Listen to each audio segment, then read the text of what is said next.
अभी तक अगर बोर्ड्स के लिए तुमने कुछ भी नहीं पढ़ा है तो अब हम लोग करने वाली अपने पढ़ाई को फेज 1, 2 और फेज 3 में। इस वीडियो को पूरा देखना, मैं एक एक फेज को एक एक करके कंप्लीट करूंगा इसमें, और ये वीडियो उन सभी के लिए इंपॉर्टेंट है जो कि बोर्ड्स 2024 को टारगेट कर रहे हैं, नो मैटर कि वो क्लास 10th में और क्लास 12th में। और मेरी आवाज़ थोड़ी डाउन लग रही होगी क्योंकि मेरी तबियत अभी थोड़ी सी खराब है, बट हाँ कोई बात नहीं। इस वीडियो में हम लोग इन तीनों फेजेस के थ्रू तुम लोगों की पूरी प्रिपरेशन स्ट्रैटेजी प्लान करने वाले हैं। वीडियो का एक भी सेकंड मिस मत करना, because each and every second is important. और इस वीडियो को मैं छोटे से छोटा बनाने की कोशिश करूंगा ताकि तुम्हारा कम टाइम वेस्ट हो। सबसे पहले बात कर लेते हैं फेज 1 की। जाओ, फेज 1 जो है हमारा, वो है हमारी एक्चुअल जो पोजीशन है उसको चेक करने के लिए।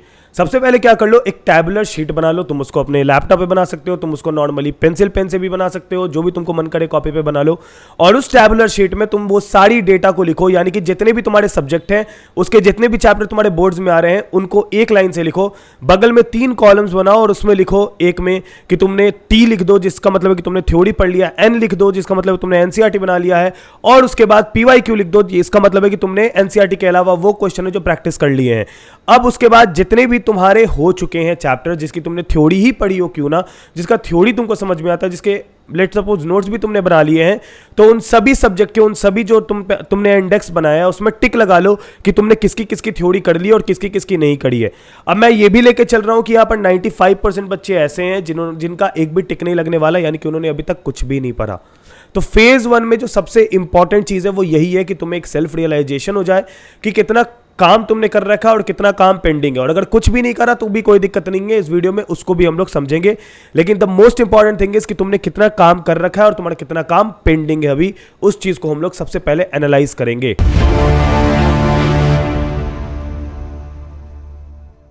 Now phase 2। अब फेज 2 जो है वो एनालाइजेशन से एक आगे का स्टेप है, यानी कि एक्चुअल काम करना।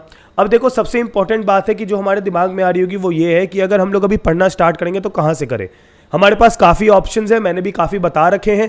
कोई सा भी पर्टिकुलर बैच से पढ़ लो या अपने अकॉर्डिंग यूट्यूब से भी पढ़ सकते हो, तुमको जो भी सही लगे, ठीक है। बट पढ़ना क्या तो ठीक है भैया, हमने थ्योरी देख ली, हमने थ्योरीज कर ली, हमने एनसीईआरटी के क्वेश्चन भी बना लिए, बट जो सबसे ज्यादा दिक्कत होती है ना, सबसे ज्यादा दिक्कत वो ये हो जाती है कि जितने बच्चे इतने अच्छे से प्रिपरेशन करके जाते हैं, फिर भी एग्जाम में कुछ ऐसे क्वेश्चंस आ जाते हैं जो उनसे बनते भी नहीं है। और इस सिचुएशन में वो सारे बच्चे बहुत ही ज्यादा पैनिक हो जाते हैं।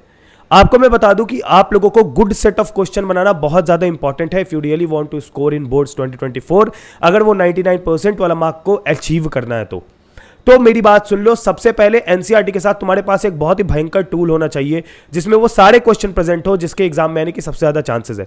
और बहुत ही ढूंढने के बाद मैंने तुम्हारे लिए एक निकाल रखा है। तो तुम्हारे स्क्रीन पे तुम देख सकते हो, ये है शिवदास का क्वेश्चन बैंक। और ये क्वेश्चन बैंक बहुत ही बढ़िया है क्योंकि इस क्वेश्चन बैंक को मैंने out of all the brands, इस क्वेश्चन बैंक को सिर्फ इसलिए चुना क्योंकि इसमें सबसे ज्यादा चीजें थी जो किसी भी चीज में होनी चाहिए।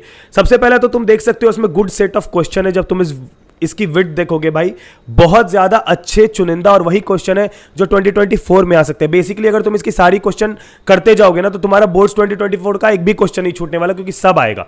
और दूसरी चीज कि इसमें जो क्वेश्चंस है ना वो आपको टॉपिक वाइज दिए गए हैं, वो सारे प्रीवियस ईयर क्वेश्चन जो कि पास्ट ईयर्स में आ रखे हैं, कईयों बार आ चुके हैं, रिपीट हो चुके हैं। साथ ही में इसमें न्यू पैटर्न से कंपिटेंसी बेस्ड क्वेश्चन भी है, जैसे असर्शन रीजन वाले क्वेश्चन, केस स्टडी वाली क्वेश्चन, सब कुछ इसमें अवेलेबल है। और तो और मुझे पता है कि सबसे मेन इंपॉर्टेंट चीज होती है सेल्फ एनालाइजेशन, कि तुमने कितनी पढ़ाई कर ली और तुम्हें कितना आता है। तो इसमें तुम्हारे लिए सेल्फ असेसमेंट टेस्ट भी बनाया गया है जिसमें कि तुम चेक कर सकते हो कि तुमने एक्चुअल में कितना पढ़ा और तुम कितना स्कोर कर पा रहे हो। इसमें यार 2000 से भी ज्यादा क्वेश्चन है, वो भी 10 ईयर्स के क्वेश्चन है जो कि आपके बोर्ड्स में ऑलरेडी आ रखे हैं। इन बुक्स को आप तुरंत ऑर्डर कर लो, लिंक दिया गया है डिस्क्रिप्शन में। और ये बुक्स तुमको बहुत ज्यादा रेडी कर देगी फॉर योर एग्जाम। सारे लिंक मैंने डिस्क्रिप्शन में डाल दिए, गलती से भी मिस मत करना, बिकॉज ये शिवदास पब्लिकेशन की जो बुक्स है ये बहुत अच्छी है in terms of question banks. ये बहुत बेस्ट क्वेश्चन और बहुत ही बढ़िया सेट ऑफ क्वेश्चन इसमें प्रेजेंट है, मैंने खुद एनालाइज किए। लिंक डिस्क्रिप्शन में, जाओ फटाफट और मंगा लो। तो यार देखो, फेज 2 में सबसे पहले हमारे पास क्वेश्चन का हमने बात कर लिया, हमने थ्योरी का बात कर लिया, लेकिन फेज 2 में जो मेन इंपॉर्टेंट बात आती है वो यही आती है कि हम लोगों के पढ़ाई का जो शेड्यूल है वो कैसे होना चाहिए। एक चैप्टर पे कितना टाइम दे, ये सबसे बड़ा कंफ्यूजन कंपटीशन है सभी लोगों के बीच में, और ये पता उतना बड़ा क्रैक नहीं है। मैंने बहुत सारे लोगों को देखा है वो प्रॉपर एकदम प्रेजेंटेशन पीपीटी बनाते हैं, इस चैप्टर पे इतना टाइम दो, इस चैप्टर पे इतना टाइम दो, उतना लॉजिकल उतना दिमाग लगाने की जरूरत नहीं है। सीबीएसई का सिलेबस उठा लेना उसकी वेबसाइट से, और किसी भी चैप्टर के बगल में नंबर ऑफ पीरियड्स लिखे होते हैं, जैसे मान लो 30 पीरियड्स लिखा है तो समझ लो कि उस चैप्टर को 0 से लेकर 100 तक कंप्लीट करने के लिए तुमको 30 आवर्स का समय लगेगा, 30 पीरियड्स के हिसाब से मैक्स टू मैक्स। अब मान लो तुम उसको 5 दिन में करते हो 6-6 घंटे करके, या फिर तुम 10 दिन में करते हो यार 3-3 घंटे करके, वो बिल्कुल तुम पे है ना। क्योंकि हमारे पास 14 चैप्टर्स है एट ऑल अगर मैं बोलूं तो, और कुछ सब्जेक्ट में कम भी, ऑब्वियस सी बात है। उस केस में मैं आपको बता देता हूं कि उस केस में आपको एक चीज को ध्यान पे रखना है कि मेरे जितने भी नंबर ऑफ चैप्टर्स है, ठीक है, वो मेरे लिमिटेड टाइम में खत्म होने चाहिए। यानी कि अगर मान लो कि मैं तो एक टारगेट आपको लेके चल रहा हूं, जो मैं फेज 3 में बताऊंगा कि हमारा टारगेट क्या होगा और रोड मैप कैसे प्लान होगा, लेकिन उससे पहले उस टारगेट को आप सेट कर लो कि मेरे को उतने समय में कंप्लीट करना है।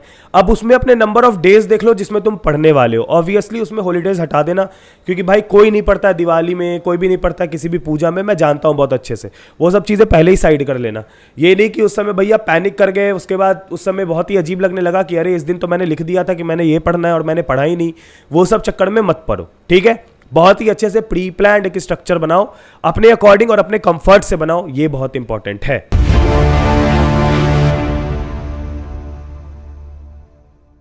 ना बात करते हैं फेज 3 में। अब जब हमको एक सेल्फ रियलाइजेशन हो चुकी है फेज 1 में कि हमने कितना पढ़ रखा है, फेज 2 में पता चल गया कि हमें क्या क्या पढ़ना है, कैसे कैसे पढ़ना है। फेज 3 में बात करते हैं कि हमें कब कब पढ़ना है। अब देखो यार, एक सिंपल है, मंडे से लेकर संडे तक तुम्हारा टाइम होता है। संडे को टोटली रिवीजन पे अगर हम लोग दे देते हैं तो मंडे टू सैटरडे में MWF कर लो अपने फिजिक्स पे और TTS कर लो अपने केमिस्ट्री पे।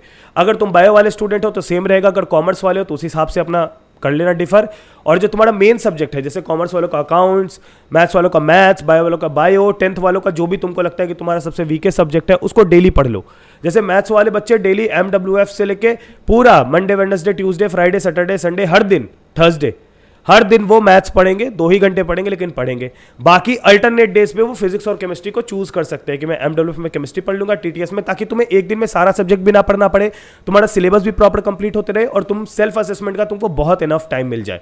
फेज 3 में बस इतनी बात करेंगे। देखो यार, लास्ट में जाते जाते ये बता देता हूं, मेरे हिसाब से फेज 3 का जो आपका लास्ट टाइम होना चाहिए वो होना चाहिए दिसंबर 15। दिसंबर 15 से के बाद कोई भी नए चैप्टर मत पढ़ना, बिकॉज दिसंबर 15 के बाद we will be doing sample papers, questions, important questions, ताकि हम जनवरी में इस प्रकार से रेडी हो जाए कि कॉम्पिटिटिव एग्जाम भी हमारा ना छूटे।